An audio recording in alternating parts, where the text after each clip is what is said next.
Good morning, class. Open your English grammar book, Grammar Trove, lesson number 13, modals.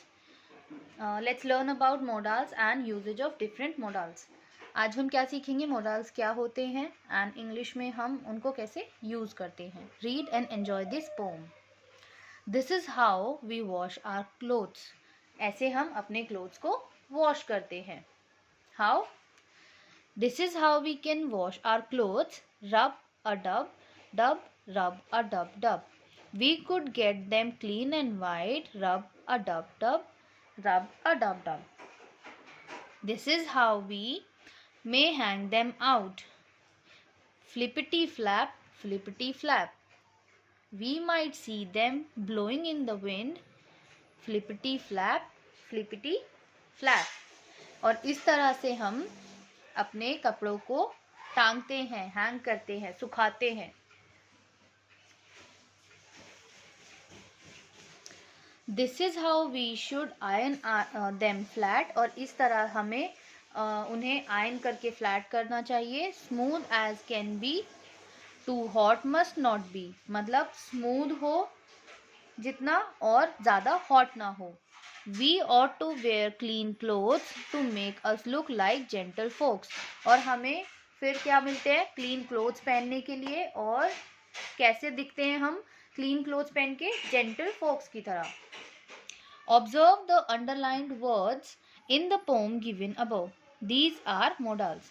अब आप देखिए यहाँ पर इस पोम में कुछ वर्ड्स अंडरलाइन थे, जैसे can, could, may, might, should, can be, must, ought to. ये सब क्या है? मोडाल्स. क्लियर? अब हम इस लेसन में, ये लेसन थोड़ा सा लेंदी है तो हम इसको फ्यू पार्ट्स में डिवाइड करके रीड करेंगे.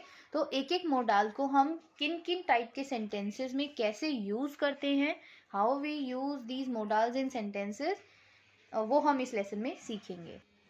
सो let's read the notes. Modals are helping verbs or auxiliary verbs that express the mood of the speaker or listener. Modals क्या होते हैं? Modals helping verbs होती हैं, या फिर इनको क्या कहते हैं? Auxiliary verbs. तो ये क्या क्या हो गई? या तो आप इन्हें modals कह लीजिए, helping verb कह लीजिए, auxiliary verbs कह लीजिए. एक ही मीनिंग है. इनका यूज क्या होता है? एक्सप्रेस करना. किसको? जो बोल रहा है या फिर जो सुन रहा है उसके मूड को. ठीक है. कभी कभी मैंने आपको ट्रांसलेशन वाले लेसन में भी ऑक्सिलरी वर्ब्स पढ़ाई थी. मैंने आपको क्या बोला था कि इंग्लिश में एकदम वर्ड टू वर्ड ट्रांसलेट चीज़ें नहीं होती. कई बार क्या होता है, हमें सेंटेंस के सेंस को समझना होता है और उसके अकॉर्डिंग सेंटेंस ट्रांसलेट होता है. सेंस मतलब जो स्पीकर है या लिसनर है उसका मूड कैसा है, उसके अकॉर्डिंग हम सेंटेंस को फॉर्म करते हैं. ठीक है. उसमें हम रूल के अकॉर्डिंग नहीं चलते हैं. जैसे मैं ट्रांसलेशन में आपको कुछ रूल्स बताती हूँ, सब्जेक्ट आएगी, देन आपका वर्ब की फर्स्ट फॉर्म या थर्ड फॉर्म आएगी, देन ऑब्जेक्ट आएगा, ऐसे करके बताती हूँ. लेकिन ऑक्सिलरी वर्ब्स के केस में ये चीज़ें उतनी फॉलो नहीं होती, क्योंकि यहाँ पर मेन क्या फोकस किस पर होता है? स्पीकर या लिसनर के मूड पर. उसके अकॉर्डिंग सेंटेंस हमारे फॉर्म होते हैं. Clear? Modals do not change form. जो मोडाल्स होते हैं उनकी फॉर्म चेंज नहीं होती. ठीक है. उनकी कोई first form, second form, third form ऐसे करके फॉर्म चेंज नहीं होती. There is no plural form और पार्टिसिपल फॉर्म ऑफ मोडाल्स. ना तो मोडाल्स की कोई प्लूरल फॉर्म होती. जैसे आप कहें कैन को कैन्स कर दें तो कैन की कैन्स नहीं होगी. कोई प्लूरल फॉर्म नहीं होती. इनकी कोई फॉर्म चेंज नहीं होती. इनकी कोई पार्टिसिपल फॉर्म नहीं होती. और इसलिए लिखा हुआ है क्योंकि ये जो आपकी प्लूरल फॉर्म है या पार्टिसिपल फॉर्म है, मतलब इनकी फॉर्म चेंज नहीं होती. मेन आप ये समझिए, मोडाल्स सिंगुलर होते हैं, प्लूरल नहीं होते, और इनकी फॉर्म चेंज नहीं होती. बस इतनी सी बात है. क्लियर? एग्जाम्पल्स देखिए. You must water the plants every day. अब यहाँ पर क्या है? You must water the plant every day.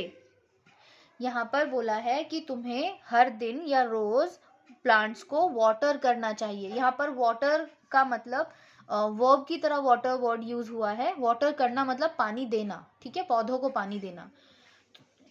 Could you please shift to the other side. क्या आप दूसरी साइड शिफ्ट हो सकते हैं?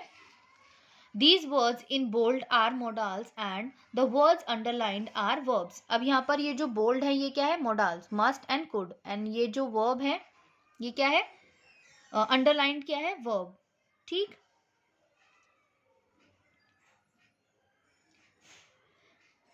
Modals cannot be used alone. They have to be used with a main verb. Modals कभी भी अपने खुद मतलब अकेले यूज नहीं होते हैं, इनके साथ हमेशा आपको वर्ब का यूज करना पड़ता है. You can not use the modals alone. Okay, अब ये तो हमने सीखा मोडाल्स क्या होते हैं और इनकी पास्ट फॉर्म होती है या नहीं, या फिर प्लूरल फॉर्म होती है नहीं, ये सब सीखा. ठीक है, आइडेंटिफाई करना सीखा कि सेंटेंस में मोडाल क्या होता है, वर्ब क्या होता है. ठीक, मोडाल्स क्या होता है? हेल्पिंग वर्ब होती है जिनको ऑक्सिलरी वर्ब्स भी कहते हैं. ये स्पीकर या लिसनर के मूड को डिफाइन करते हैं, एक्सप्रेस करते हैं. ठीक है, और ये वर्ब के साथ यूज होते हैं. इनकी कोई प्लूरल फॉर्म नहीं होती, इनकी कोई पार्टिसिपल फॉर्म नहीं होती. सिंपल. अब जो हम आगे स्टेप बाय स्टेप रीड करेंगे दैट इज मोडाल्स. मतलब कैन, कुड, मे, माइट, ये सब मोडाल्स हैं. अभी तक हम मोडाल्स क्या होते हैं वो सीख रहे थे. Okay, so first is can. Can is used to talk about possibility and ability. Can का यूज हम कहाँ करते हैं? एबिलिटी या फिर पॉसिबिलिटी के बारे में जब हम बात करते हैं, मतलब हम किसी चीज को कर सकते हैं या फिर वो चीज पॉसिबल है, ऐसे मूड में हम कैन का यूज करते हैं. It is also used to make request and ask for और गिव परमिशन. और कैन का यूज हम और किस में करते हैं? रिक्वेस्ट जब हम करते हैं किसी से तब करते हैं, या फिर कोई परमिशन देते हैं तब. तो कैन का यूज कैसे हो गया? अगर पॉसिबिलिटी एक्सप्रेस करनी है या एबिलिटी किसी काम को करने की, ठीक है, तो हम कैन का यूज करेंगे. या फिर हमें रिक्वेस्ट करनी है या परमिशन देनी है तो हम कैन का यूज करेंगे. एग्जाम्पल देखिए, she can drive a car. अब यहाँ पर क्या है? ये एबिलिटी है कि वो कार ड्राइव कर सकती है. तो कैन यहाँ पर क्या हुआ? मोडाल. ठीक है, या ऑक्सिलरी वर्ब भी कह सकते हैं. और उसके बाद आई वर्ब ड्राइव. ठीक है, तो मोडाल अकेले यूज नहीं होता. यहाँ पर एबिलिटी शो हो रही थी. You can go to play outside after finishing your homework. यहाँ पर क्या है? पॉसिबिलिटी है. क्या? कि तुम अपना होमवर्क फिनिश करने के बाद बाहर खेलने जा सकते हो. तो ये क्या है? पॉसिबिलिटी क्या है? कि जब होमवर्क फिनिश करोगे तो आप खेलने जा सकते हो. ठीक. Can I come for shopping with you. अब यहाँ पर क्या है? क्वेश्चन पूछा जा रहा है, मतलब परमिशन मांगी जा रही है कि क्या मैं तुम्हारे साथ शॉपिंग के लिए आ सकता हूँ या आ सकती हूँ. राइट, तो परमिशन. सो एबिलिटी, पॉसिबिलिटी, परमिशन, ठीक है, या रिक्वेस्ट, ऐसे सेंटेंसेस में हम कैन का यूज करते हैं.